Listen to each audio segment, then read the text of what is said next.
gimana anak perempuan kerja berangkat setengah 6, pulang jam 9 malam. Bagaimana kalau kamu nanti menikah dan punya anak? Karena Kita kuliah. memang tujuannya pergi itu dalam rangka family time. Ya, Jadi tahu-tahu aja kebutuhannya bukan tempat wisatanya, Iya. tapi kebutuhannya berkumpulnya. Iya, karena anak gini tidak bisa dikerasin. Ada anak tipe-tipe tidak bisa dikerasin. Ketika jumlah siswa di dalam kelas terlalu banyak, Ya, proses belajar mengajar kan juga menjadi tidak efektif. tidak efektif. Assalamualaikum warahmatullahi wabarakatuh. Bertemu lagi di obrolan keluarga. Kali ini menghadirkan anak pertama, cucu dari anak keempat. Empat ya. Ibu apa Mbak manggilnya? Sukarni. Enggak. Ibu. Aku memanggilmu dengan panggilan ibu atau Mbak. Mbak aja. Tua banget, Silakan Bu. perkenalkan diri. Assalamualaikum warahmatullahi wabarakatuh. Saya Nining. Saya cucu dari anak keempat, Ibu Sukarni, dari keluarga Joyo Bisono, keluarga besar. Ya. Joyo Bisono adalah keluarga dari bapak saya. Review lagi, bapak anak ke-8 dan ibunya Mbak Nining adalah anak ke-4. Sehat? Alhamdulillah sehat. Bahagia? Alhamdulillah bahagia. Oke. Posisi sekarang domisili di Di Bekasi Bekasi, berprofesi sebagai sebagai guru SMK. guru SMK. Apakah menjadi guru itu pekerjaan impianmu, Mbak? Awalnya tidak sama sekali. Oh, awal sih menempuh pendidikan diawali dari Pendidikannya S1 Ekonomi Akuntansi. nah, tadi wong akunting. Karena cita-citanya kerja di kantor. Nah, tadi akunting tenanan. Ya, Nah. akuntan. Gitu. Ya tercapai sebenarnya cita-cita itu.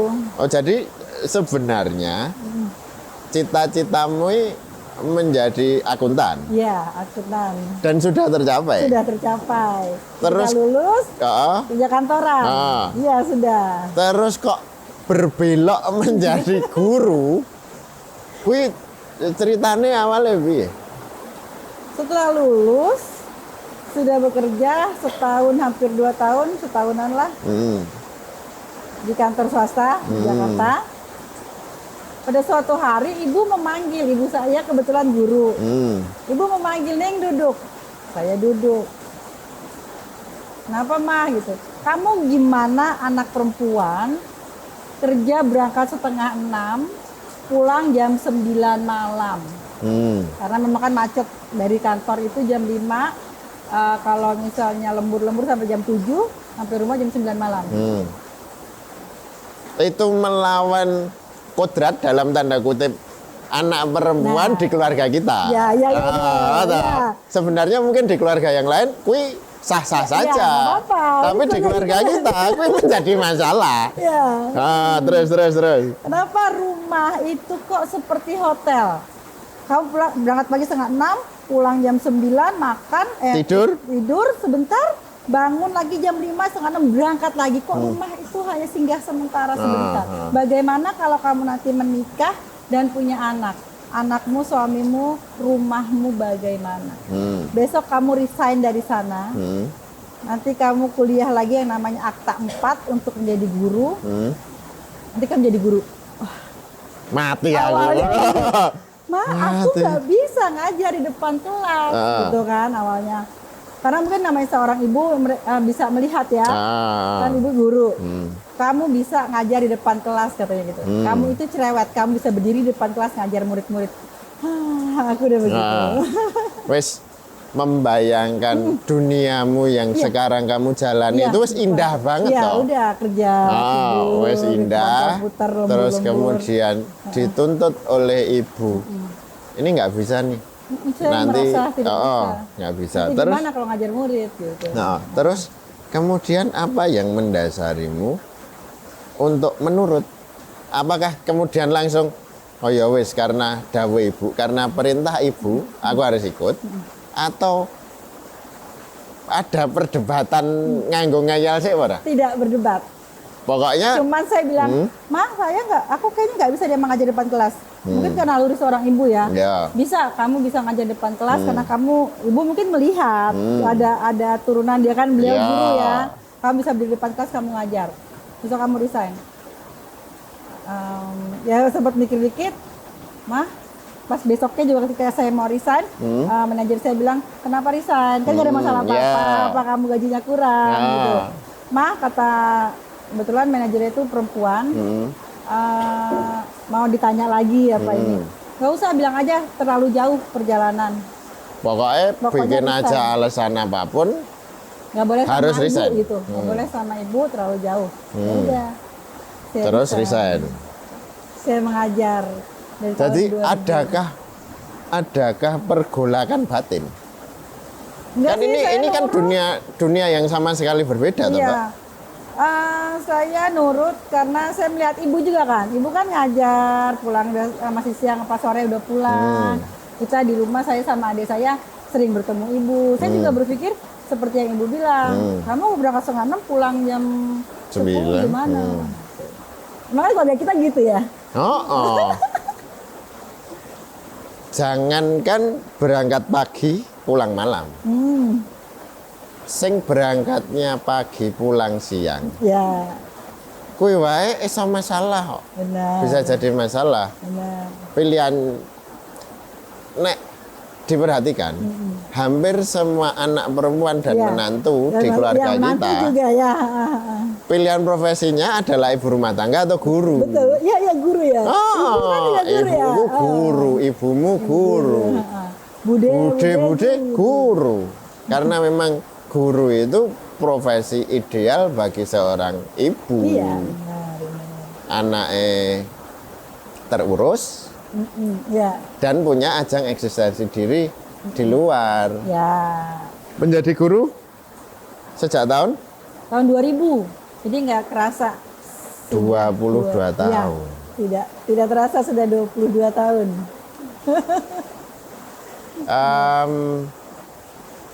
Adakah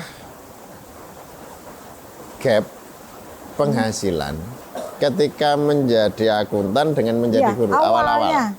awalnya itu merasa di sana itu kan, Mah, aku juga gitu. Mah, di sana segini, di sini segini. Itu saya tahun 2000 ya, masih lama. Ibu cuma bilang, ya kamu kan baru, kamu jalanin aja, gitu. Oh, kayak tipikal remaja sekarang menjalin hubungan. Ya, Jalanin dulu aja. jalanin aja. Ya, jalanin aja dulu ya, alhamdulillah. Apalagi kalau sekarang sih sudah alhamdulillah banget, apalagi pemerintah kan sudah memperhatikan guru lah ya. Ada sertifikasi gitu-gitu. Dapat sertifikasi juga? Oh, dapat. Seberapa signifikan penghasilan tambahan dalam bentuk sertifikasi itu dalam rangka menopang kebiasaan hura-hura? Apa tuh hura-hura, siapa yang hura-hura? Jadi Mbak Nining ini di keluarga kami adalah ratu selfie. Traveling kemana-mana, kamera selalu. Foto dulu. Jadi, apakah kemudian tambahan penghasilan dalam bentuk sertifikasi itu menunjang, menambah biaya hura-hura? Atau sebenarnya hura-hura tuh nggak butuh duit sebanyak itu juga kok? Ya seperti itu benar. Sebenarnya saya ini terlihatnya traveling hura-hura. Pokoknya di sini tuh selalu isi ya. Tapi sebenarnya tidak memerlukan biaya terlalu banyak. Saya rasa kalau misalkan pergi itu toh kita juga seperti saya tuh kalau pergi pagi tuh makan tuh bawa. Jadi tidak harus kita ke restoran, kecuali kalau berangkat siang, nanti siang udah lapar baru kita makan. Jadi tidak seperti kelihatannya kok jalan-jalan terus kayaknya uangnya banyak, nggak harus uang banyak sebenarnya. Hanya kita keluarga, apa tuh, kebersamaan keluarga. Saya juga punya peraturan sama anak-anak saya, kan udah mulai satu kuliah, yang satu SMP mau SMA. Kalau Sabtu Minggu itu kalau bisa untuk keluarga. Jadi kalau kita mau pergi, mereka harus ikut. Terkecuali mungkin urusan sekolah. Karena atau kuliah. memang tujuannya pergi itu dalam rangka family time. Iya, family time. Di mobil kita bisa ngobrol-ngobrol, dia bercanda-canda, anak-anak, kita Jadi tawa-tawa gitu. kebutuhannya bukan tempat wisatanya, Iya. tapi kebutuhannya berkumpulnya. Iya, kadang-kadang kita mau kemana ya gitu, tapi asik-asik aja gitu sih. Yang penting jalan dulu. Iya, jalan aja dulu. Makan pun nggak harus yang mewah-mewah, restoran ini, restoran enggak. Iya. Tapi tidak ada orang yang serta-merta percaya bahwa kita bukan orang yang kaya raya. Ya, iya sih, kelihatannya. Kelihatannya kan our family is wow. Iya, udah. Kan ngono toh. Wow, ngono. Padahal sebenarnya tidak harus berpikir kita wow. Semua juga bisa lah. Semua bisa, yang penting itu family time itu. Jadi tujuannya bukan yang utama, tapi berkumpulnya. Ya, berkumpul kadang-kadang juga cuman ke Sentul. Sentul kan dekat dari rumah. Cuma ke Sentul, ada taman budaya, ya di situ aja. Atau ke Bogor, jadi rumah makan yang biasa ada di situ. Kadang-kadang ke puncak macet. Ke Bandung jarang gitu aja. Seberapa hektik, seberapa merepotkan menghadapi kemacetan. Kebetulan keluarga saya udah macet ya udah santai aja gitu. Tidak di bawah, aduh macet kita harus putar balik, enggak. Masalahnya, aku teringat betul keluarga kita yang dari kampung ini menuju ibu kota. Begitu landing di Halim, duk macet, langsung stres. Ya sih gitu. Iki wong kene piye to? Iya, karena biasa di sini. Terbiasa dengan situasi traffic yang slow-slow saja. Ketemu kayak gitu tuh ngeri banget loh. Iya, bener. Ngeri banget. Tapi Mbak Nining menghadapi itu semua dengan ya udah. Iya. Dinikmati aja. Kadang-kadang kita jalan ke Jogja gitu sama saudara, terus agak macet, terus bilang, waduh macet. Bagi kita ini biasa tidak macet gitu. Tapi bagi yang orang-orang sini, kuwi serem. Iya. Karena di Jakarta biasa, tapi kalau kayak ke puncak kan buka tutup. Kita udah habis keluar tol, terus berhenti. Kadang-kadang ada yang kalau tidak sabar, putar balik, udahlah kita ke tempat lain. Kadang-kadang juga seperti itu sih saya. Tapi kalau misalnya tahu jam-jam buka tutup, tunggu aja, paling 10 menit, 15 menit, nanti dibuka, kan udah lost. Ya tunggu aja di situ. Karena memang tujuannya bukan utama. Bukan tempat wisata kita harus ini, tidak. Ya kita bersama anak-anak di mobil juga diskusi-diskusi, ngobrol-ngobrol gitu. Apakah sewaktu menjadi murid, dulu Mbak Nining adalah murid yang lurus-lurus saja, atau murid yang dalam tanda kutip menyeleweng dan nakal, atau tipikal siswa yang seperti apa dulu waktu muda? Saya merokok nggih. Ya. Kalau nakal sih enggak, tapi ya kata teman-teman ya termasuk yang punya teman yang heboh lah gitu. Tapi kalau untuk pelajaran kayak akuntansi kan saya bisa ya. Menguasai Jadi menguasai ketika akuntansi ya semua nanya saya gitu. Tapi mereka teman-teman juga heran ketika saya menjadi guru. Hah nih, lu jadi guru? Gitu. Lu kan dulu begini-gini gitu. Dulu kan kita, karena memang tidak menyangka lah jadi guru, tapi enjoy ternyata. Enjoy, enak jadi guru itu. Jadi dalam rangka kemudian pernah menjalani masa muda yang heboh. Termasuk zaman tahun berapa tuh ya? 93. Ojo ngomong jangan bicara tahun. Rasa tua kita ya. Ketika menjalani masa muda yang heboh. Kemudian metode apa yang diterapkan untuk menghadapi murid-murid yang kalau masalah yang sekarang ini sama yang dulu, kalau namanya tugas, murid itu kan harus ngerjain. Cuma Nah. perbedaannya kalau dulu tidak ada HP kan. Ya. Kalau sekarang kadang-kadang sibuk sama HP, ya kan? Hmm. Mereka ngerjain, tapi ngerjain sih.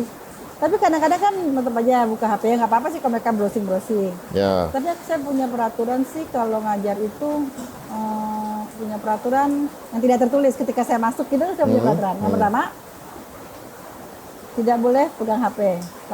Kalau Di dalam itu kelas? ibu ambil. Nah. Tapi pun ketika saya ngajar, ketika saya lihat ada yang pegang HP, nggak langsung serta-merta saya ambil. Pasti saya ada kode-kode. Yang pegang HP ditaruh 1, 2, 3 kali baru saya tunjuk. Bawa sini HP-nya. Dan dia tidak boleh menolak karena sudah perjanjian dari awal. Mau nggak mau Iya. datang, taruh di sini. Taruh. Udah perjanjian juga, ibu akan mengembalikan hari ini, esok atau lusa. Kan dia panik. Tapi nggak saya buka sih, jarang. Kecuali kalau anak itu dekat sama saya, ada passwordnya kan? Ya. Buka passwordnya. Ah. Tapi saya dekat sama dia gitu. Ah. Kalau nggak dibuka, kalau ibu nggak dikasih, ibu buka sampai 10 kali reset. Nah, gitu. Saya juga ketika dikasih juga cuman lihat-lihat, seneng aja gitu. Tapi kayak yang deket-deket aja. Dalam versimu menjadi guru, menurutmu seberapa cintakah murid-muridmu padamu? Oh, Kan kita, ono kita, iki kita. Ya. guru sing di Oh, depannya iya, aja nurut, tapi di belakangnya harus kembali. Jadi, saya itu banyak sih pengalaman ketika murid itu jangan dikekang banget ketika kita punya peraturan. Jadi tarik ulur. Jadi jangan terlalu lepas. Tapi jangan terlalu galak. dikekang juga. Iya, jangan terlalu galak, jangan terlalu baik gitu. Jadi mereka nurut sama kita. Ada rasa takut juga. Jadi kita kan tidak terlalu baik, jadi takut. Ono respect. Tapi ya jangan terlalu galak, ya lah ibu ini nggak marah-marah mulu. Kan ada juga kalau Malah terlalu- disepelekan. kalau kita terlalu galak. Gitu. Malah disepelekan. Pokoknya dia yang tugas yang rapi. Udah kita kan yang penting tugas. Terus mereka juga sopan dan lain-lain gitu kan, sama kita jadi seneng. Pencapaian tertinggimu sebagai guru. Itu kan nek ibuku kan guru juga. Dia bilang pencapaian tertinggiku sebagai guru adalah ketika ada muridku dulu. Dulu muridku, sekarang menjadi staf ahli kementerian, dan kemudian dia pulang, ingat bahwa saya adalah gurunya. Sampai sekarang adakah hal seperti itu terjadi padamu? Ya aku senang aja sih ketika ada murid yang dulunya nakal, terus bisa aku rangkul, terus mereka dia bisa bekerja gitu ya, ternyata ingat juga, terus enggak, ibu saya kan dulu murid ibu yang ini. Kita kan namanya guru kan Ya, murid ngadepi ribuan, Kita ya. nggak hafal, tapi mereka hafal, kita tuh kayaknya seneng. Oh, ya. Kalau di jalan tuh seneng gitu. Ya pokoknya gitu aja sih, ketika dia nakal banget, kita bisa, karena anak ini gini, tidak bisa dikerasin. Ada anak tipe-tipe tidak bisa dikerasin. Nggak masuk, saya carikan, kamu kemana? Nggak dijawab, nggak dibalas. Tapi kalau kamu kemana aja gitu kan. Ini udah anu-anu. Iya bu, maaf bu, anu gitu. Jadi nggak bisa dikerasin juga ada. Oh. Anak itu gitu. Jadi nggak bisa kita ngejudge anak, pokoknya nih nggak masuk. Harus dikerasin. Harus dikerasin ya. Terus secara persentase seberapa besar lebih besar mana anak-anak yang cenderung dalam tanda kutip rebel dengan anak-anak yang nurut itu ketika lulus potensi kesuksesannya, potensi keberhasilannya dalam menghadapi dunia nyata itu lebih gede yang rebel apa yang nurut? Ya, terkadang kita tidak boleh menjudge anak yang nakal itu nanti Hidupnya bakalan susah. depannya ya tidak baik. Ternyata yang seperti itu juga banyak yang sukses. Kalau yang baik-baik ya pasti ya bisa aja. Tapi Ya. yang seperti itu tadi yang saya bilang, ini anak nakal banget ini. Tapi ternyata dia bisa sukses. Nah, kita ketika guru tuh senang, dulu dia nakal banget ini ya, ternyata dia sekarang bisa sukses tuh senang gitu. Jadi kita sebagai guru juga nggak boleh menjudge gitu lah. Ya. Tetap kita ngerangkul. Walaupun anak itu nakal ini kita harus sayang sama dia. Jadi Karena diterima, posisi guru itu kan bukan sekedar tenaga pengajar. Nah iya, bukan mengajar yang mata pelajaran. Tapi juga harus bisa menjadi ibu, menjadi teman. Iya, betul. Siswa di SMK Mbak Nining itu rata-rata perempuan. Hampir sekarang sama karena TKJ saja 5 kelas. TKJ apa? Teknik komputer jaringannya 5 kelas. Oh, itu yang rata-rata perempuannya laki-laki? hanya 4, 5 gitu. Terus yang akuntansi itu 2. Kesekretarisan 3. Terus yang 6. Berarti muridmu cantik-cantik nomor. Cantik nah. Kan SMK banyak tuh. Perempuannya banyak, laki-laki juga senang banyak kalau SMK. Oh. Karena ada jurusan-jurusan teknik komputer jaringan, terus mungkin di sekolah lain ada teknik otomotif ada juga. Banyak desain grafis, tapi kalau aku cuman teknik komputer jaringan. Itu peminatnya banyak laki-laki. Perempuan juga ada, tapi paling satu kelas 5. Menghadapi isu-isu tentang mahalnya biaya pendidikan. Sebagai pelaku, menurut Bu Guru, apakah benar toh pendidikan kita itu sekarang mahal? Saya rasa tidak, karena kan pemerintah sudah ada dana BOS. Jadi per anak itu sudah diberikan dana BOS. Jadi Subsidi, macam subsidi ya. Toh kalau di sekolah kami kan dari awal masuk itu sudah ada seragam, buku untuk setahun. Jadi tidak diberikan lagi. Itu kalau tes ulangan semester gitu juga udah tidak. Oh. Jadi terjangkau lah, hampir semua sekolah sekarang Jadi, kan dapat subsidi pemerintah. Yang dibayarkan itu sepadan dengan yang diterima. Oke. Gitu. Dalam rangka mempersiapkan generasi siap kerja, SMK kan generasi siap kerja. Itu benar-benar mereka siap kerja, apa ketika lulus masih bingung juga? Ketika beli TKJ, TKJ itu punya bengkel lab sendiri. Jadi mereka benar-benar di situ itu sudah ada lab, kan dia urusan di dalam komputer. Udah di situ. Memang sudah praktek. Berarti begitu lulus Sudah siap bisa. pakai. Iya. Oh, Karena kita punya labnya besar Bau juga. Sebenarnya kalau yang akuntansi itu kan akuntansi AP sama itu juga kan harus PKL. Praktek kerja lapangan di kantor-kantor. Kayak semacam magang gitu. Ya, 3 bulan. Ini kita juga harus tahu kantornya. Jadi juga ketika mereka mengajukan, kita harus tahu mereka mau kemana. Jangan Kalaupun sampai tidak sesuai, abal-abal. Ya, kamu kan akuntansi atau kamu AP ini nggak cocok di sini, nggak boleh, harus tetap kita sortir terpantau. gitu ya, terpantau. Jadi sekolah tidak semata-mata seperti orang jualan. Ya. Dia juga memastikan bahwa mutunya terjaga, Ya, lulusan yang keluar dari Lulusan yang situ juga keluar, ya. terstandarisasi. ya gitu. Alhamdulillah sekolah kami tuh setiap tahun ajaran baru sampai menolak siswa lah yang SMP. Oh, nggak itu. sampai kekurangan murid. Iya, Nggak menolak sampai kekurangan karena sudah murid. penuh. Mereka sudah membeli formulir tapi belum daftar. Jadi mereka berpikir mungkin sudah formulir itu sudah pasti masuk. Tapi kan sudah kuotanya sudah terbatasi. Satu kelas itu hanya 36. Kalau sudah Satu kelas 36? Iya, dari kelas 30. Kalau dulu kan zaman dahulu kan bisa 40. Aku SMA aja dulu 48. Ya, loh. masih bisa 45. Udah lama ini cuma 36. Jadi kalau udah full sudah tidak bisa. Mohon maaf gitu. Bukan karena sekolah yang sok-sokan, sok elit, sok Iya, apa, enggak, tapi emang karena udah memang metode dibatasi. seleksinya Ya. seperti itu. Ketika jumlah siswa di dalam kelas terlalu banyak, Ya, proses belajar mengajar kan juga menjadi tidak efektif. tidak efektif. Ya, gitu. Menikmati profesi menjadi guru? Sangat menikmati. Pertanyaan lanjutan. Apakah kemudian ingin naik jabatan?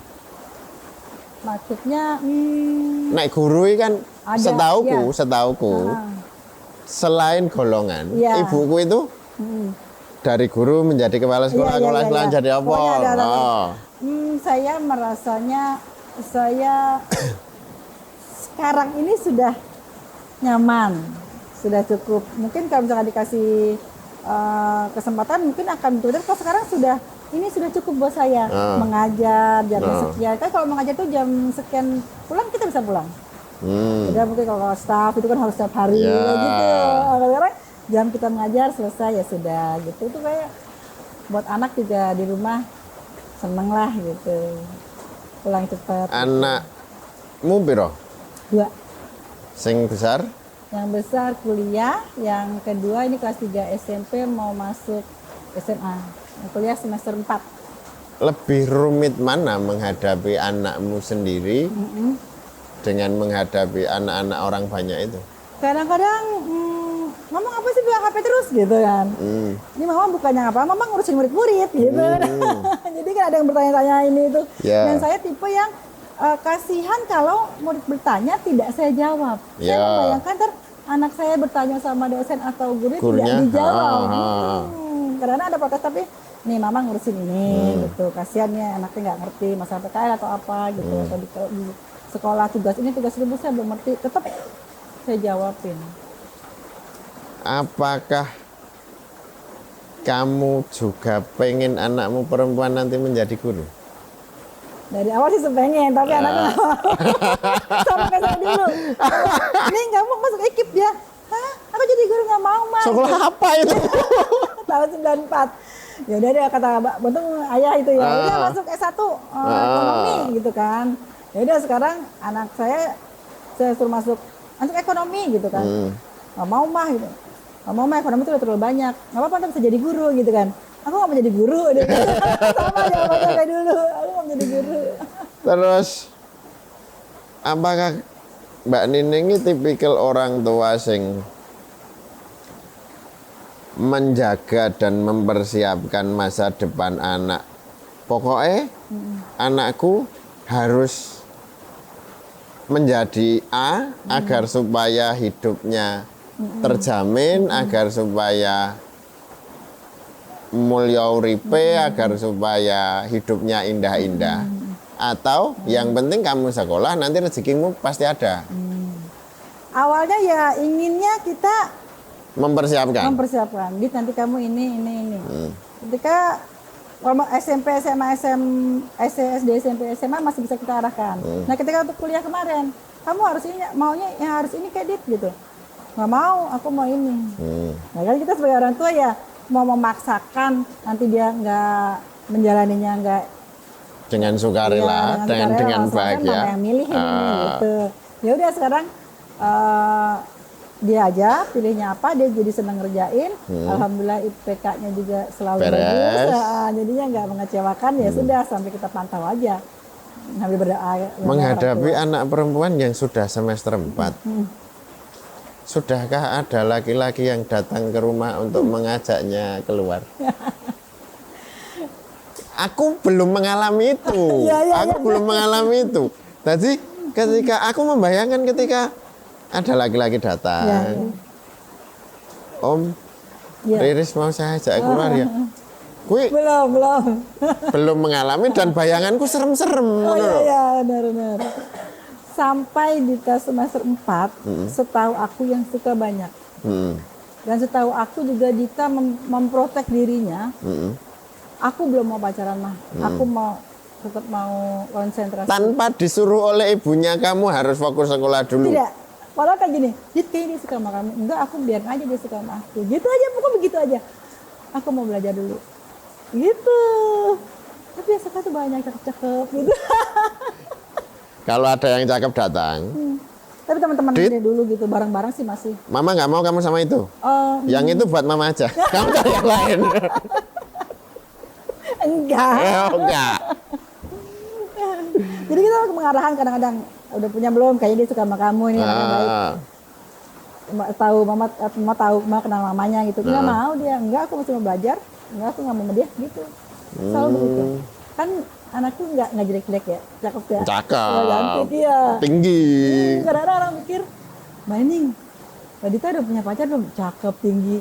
Enggak, belum punya. Jadi dia tetap begitu, menjaga jarak. Karena kan kayak ada yang dekat sama dia. Berteman dengan semua orang, maaf. Kalau pergi masih bareng-bareng. Pergi berempat, berlima gitu-gitu. Sekarang juga ada yang deket, sama jawabannya. Enggak, aku cuma berteman. Radi udah suka tuh Radi. Sama dia aja Kak. Cuma teman-teman sama dia. Jadi begitu aja. Belum mau terikat. Dia masih mau konsentrasi belajar gitu aja kata dia. Terus nek sing anak laki-laki? Sudah mulai cinta monyet, cinta monyet. Ternyata. Udah itu.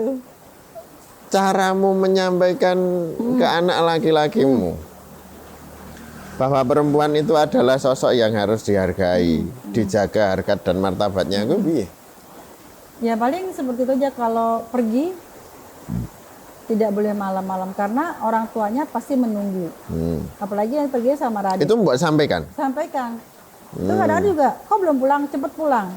Itu nanti dia ditungguin mamanya gitu. Akhirnya ikut pulang. Setiap kali dia ingin keluar bersama Teman-teman lawan keluarga jenis, Iya, itu dari rumah wis sudah bilang. dibekali Sudah, bahwa ya, kata itu. ini nanti harus seperti ini, harus seperti ini. Dan anaknya nurut. Nurut, dipantau terus dari HP, foto lagi di mana ya. Foto lagi di mana, foto gitu. Karena dia bilang dia makan, tapi kita nggak tahu di mana kan. Ya. Karena saya yang menelpon atau video call, jadi biar tahu gitu. Mungkin dia juga males kali, mamanya tuh lebih banyak mamanya yang nelpon itu kalau di luar. Ya gitu, anak-anak. Apakah kamu bahagia? Alhamdulillah. Tapi karena sekarang anak sudah 2 besar-besar ya. Dita punya acara sendiri bersama teman-temannya atau teman kampusnya ke kampus apa. Terus Radi juga punya sama teman-temannya, teman-teman motor. Berdua-dua tuh di rumah sama ayahnya. Karena cuma gini aja, yuk kita naik motor-motor nyari bakso, nyari wedang gitu berdua. Karena ya, kayak dulu kan anaknya masih di rumah terus. Sekarang mereka sudah punya kesibukan masing-masing. Sudah bisa mengurus dirinya sendiri. Dan itu kita ngerasa, wah kita berdua aja nih sekarang. Tidak pengen tambah momongan? Enggak. Udah tua. Dalam rangka membangun keluarga yang indah, sebenarnya hanya dibutuhkan pola komunikasi yang baik antara anak dan orang tua. Semakin baik pola komunikasi kita, semakin terjaga pola pikir dan pola tanggung jawab anak. Sedikit yang bisa kita ambil pelajaran dari ibu guru kita, bahwa yang terlihat tidak serius bisa jadi menyimpan ambisi besar dan terfokus untuk satu hal dalam rangka mencapai keberhasilannya. Jangan pernah meremehkan anak-anak dengan potensi yang tidak sama dengan temannya yang lain. Demikian obrolan keluarga kita hari ini. Sampai jumpa di edisi berikutnya. Assalamualaikum warahmatullahi wabarakatuh. Waalaikumsalam.